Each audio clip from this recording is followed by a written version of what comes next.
네, 안녕하세요. 긍정심리와 행복탐구 과제를 통해 나만의 스트레스 해소법을 얘기해보고자 영상을 제작한 의료학과 권준석이라고 합니다.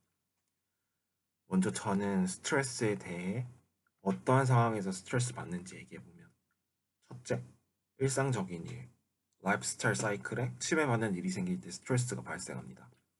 예를 들면 하고자 하는 과제 진행이 어떠한 사유로 더뎌질 때, 어느 지역 혹은 약속 시간을 지켜 시간 맞춰 이동을 해야 하는데 교통 상황의 차질이 빚어질 때 등등 여러 가지 사소한 이유로 인해 사소한 스트레스가 발생한다고 생각합니다.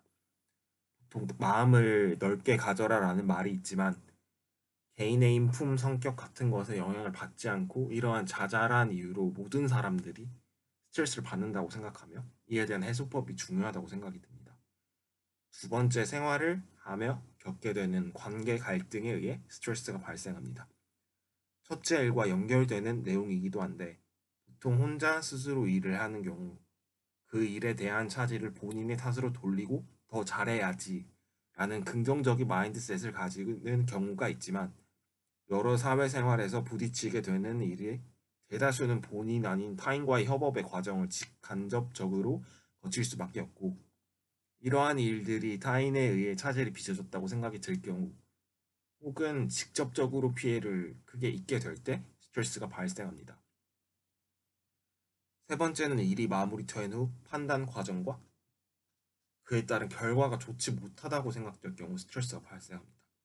일례로 1년 전 졸업 작품을 제가 참여했을 때 기말 평가 기간에 학교에 일주일간 숙박하다시피 깨어 있으며 200관 3층 샤워실에서 샤워하고 거의 깨어 있는 대부분의 시간을 과제로 보낸 적이 있었는데 이때 몸이 아픈데 결과를 위해 학점을 위해 참아가면서 진행을 하다가 음, 결론적으로 외부 디자이너 선생님이 오셔서 과제에 대한 칭찬만 듣고 학점도 그럭저럭 나쁘지 않게 나왔는데 학기 끝나고 몸이 너무 아파서 병원에 가니까 고환 하나가 괴사되었다는 얘기를 듣고 크리스마스 시즌에 고환 절제 수술을 받았어요.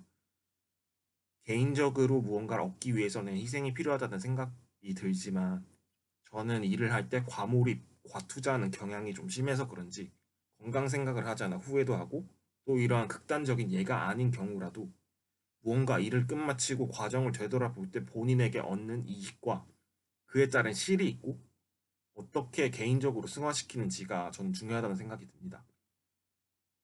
음, 개인적인 해소법 얘기를 하고 영상을 끝마칠 생각인데요. 이를 스트레스 받는 상황들과 관련지어 얘기를 해보려고 합니다.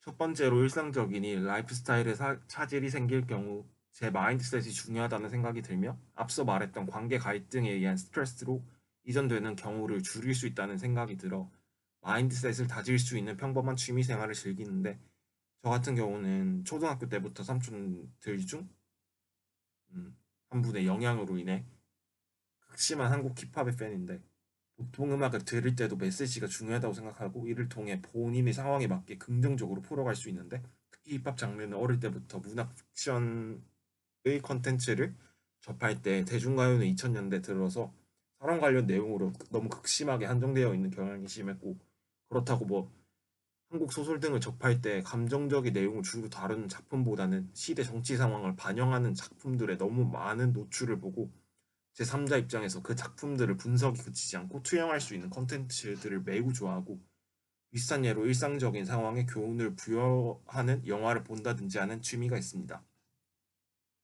두 번째로 관계 갈등에 의한 스트레스 해소법은 저 같은 경우는 일단 성격이 되게 직설적인데 예전에는 한 개인에 대해 모든 사람들한테 태도 자세를 일관적으로 취했는데 의견 피력 등 저를 대할 때 조심스러워하는 사람들에게 있어서는 최대한 예의와 동시에 제가 한마디 말을 건네면 어떤지 되물어 모아서 타인 입장을 최대한 이해하려 합니다. 문제가 발생했을 때도 최대한 상대를 이해하는 입장을 취해 해소되었다 하지만 모든 사람들은 자잘한 스트레스가 어느 정도 쌓이기 마련인데 저 같은 경우 문제가 일어난 상대와 제가 속해 있던 집단 이외의 집단의 생활을 즐기는 편입니다. 여기에 있어서 가족과 대화를 한다든지 운동하는 모임에서 더 열심히 자주 참여한다든지 원래 친했던 친구들과 만난다든지 일면식이만 있거나 아예 모르는 상대와 어울리는 자리를 간다든지 외향적이고 사교적인 방법으로 스트레스를 해소하고 그 속에서 다양한 사람들을 만나다 보면 타인을 대할 때의 이해가 늘기도 하면서 스트레스가 해소됩니다. 세 번째로 일의 결과가 좋지 못하다고 생각될 경우에는 앞선 취미들과 동시에 그 일을 처리할 때 과정과 관련된 능력들을 기르는 데 집중하는 편입니다.